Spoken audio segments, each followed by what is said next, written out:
حضرت ابراہیم علیہ السلام کی عادت یہ تھی کہ مہمان کے بغیر کھانا نہیں کھاتے تھے.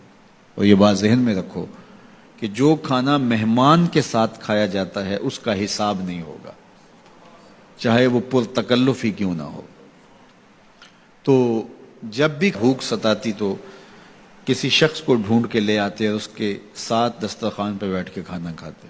ایک دن ایک مہمان کو ڈھونڈ لائے اور کھانا تیار تھا تو کہا کہ اللہ کا مبارک نام لیجیے اور شروع کیجیے. اس نے کہا میں تو اللہ کو نہیں مانتا. تو کہا کہ میاں تیرا اور میرا رشتہ کیا ہے؟ میں تجھے اللہ کے نام پہ ہی تو کھلا رہا ہوں کہ تو اس کا بندہ ہے، اور اگر تو اس کا نام ہی گوارا نہیں کرتا تو پھر کیا باقی بچا؟ اس نے کہا روٹی کے چند لقموں کے لیے میں اپنے بت سے بے وفائی نہیں کر سکتا. میں بتوں کا پجاری ہوں اور مجھے بھوک بھی لگی ہے، لیکن میں اپنے بتوں سے بے وفائی نہیں کر سکتا. تو حضرت ابراہیم نے فرمایا تو اتنا غیرت مند ہے، اپنے بتوں کے ساتھ تیری یہ وفا ہے، تو سن پھر میں بھی اللہ کے نام کے علاوہ تجھے ایک لقمہ نہیں دے سکتا. اس نے کہا کوئی بات نہیں، اٹھ کے چلا گیا. وہ چلا گیا تو جبریل آ گئے، رب کا سندیسہ دیا، ابراہیم تو نے میرا بندہ ناراض کر دیا. یا اللہ وہ تیرا بندہ تھا، تیرا نام لینا گوارا نہیں تھا. کہا ابراہیم اس کی عمر کتنی ہوگی؟ مالک 70-80 کے پیٹے میں ہوگا. تو کہا اتنا عرصہ ہو گیا نا کہ میں اس کو دے رہا ہوں، تم ایک دن نہیں کھلا سکے. اب ابراہیم علیہ السلام ان کو ڈھونڈ رہا، وہ پہاڑ چڑھ رہا تھا تو آواز دی او میاں آ جاؤ کھانا ٹھنڈا ہو رہا ہے. اس نے کہا آ جاؤں گا لیکن تمہارے رب کا نام نہیں لوں گا. کہا نہ لینا، آ جاؤ. آیا دسترخوان پہ بیٹھا، کھانا شروع ہوا تو کہنے لگا کہ پہلے تو بڑے غصے میں تھے، جلال میں تھے کہ رب کا نام نہیں لوگے تو کھانا نہیں دوں گا، ایک دم تبدیلی کیسے آ گئی؟ کہا اسی رب کا سندیسہ آیا ہے کہ مجھے بھی تو اتنا عرصہ ہوا کہ دے رہا ہوں، تم ایک دن نہیں دے سکے.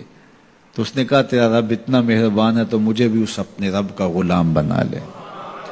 تو جو اسے مانتا ہے اسے بھی دیتا ہے، جو نہیں مانتا تو یہ نہیں دھوکہ کھانا چاہیے کہ فلاں کے پاس رزق کتنا ہے اس لیے وہ اللہ کا مقبول ہے، فلاں تخت حکومت میں بیٹھا ہے اللہ کا مقبول ہے. یہ کوئی دلیل نہیں ہے.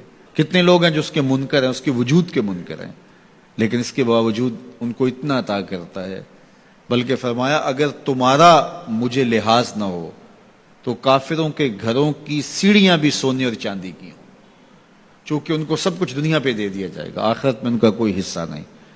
لیکن مسلمان کہیں گے ہم تو پھر مار ہی دیے گئے. تو تمہاری دل جوئی مقصود ہے، تمہارا لحاظ ہے، ورنہ ہم ان کو اتنا دیں کہ ان کے گھروں کی سیڑھیاں بھی سونے اور چاندی کی ہوں. یہ فرعون جو تھا جس نے خدائی کا دعویٰ کیا، بلکہ کہا آنا ربکم الاعلی، میں تمہارا بڑا رب ہوں، اور اپنی پرستش کرواتا تھا. ساری زندگی کوئی بیماری تو دور کی بات ہے، اس کے سر میں درد بھی نہیں ہوا تھا. رزق اللہ اسے بھی دیتا ہے جس سے وہ پیار کرتا ہے، اسے بھی دیتا ہے جس سے وہ پیار نہیں کرتا. وہ صرف رب المومنین نہیں ہے، وہ رب العالمین ہے. صرف مومنوں کا رب نہیں ہے، وہ تمام جہانوں کا رب ہے. لیکن دین صرف اسے دیتا ہے جس سے وہ پیار کرتا ہے، جس سے وہ محبت کرتا ہے. یہ بات ذہن میں رکھیے گا.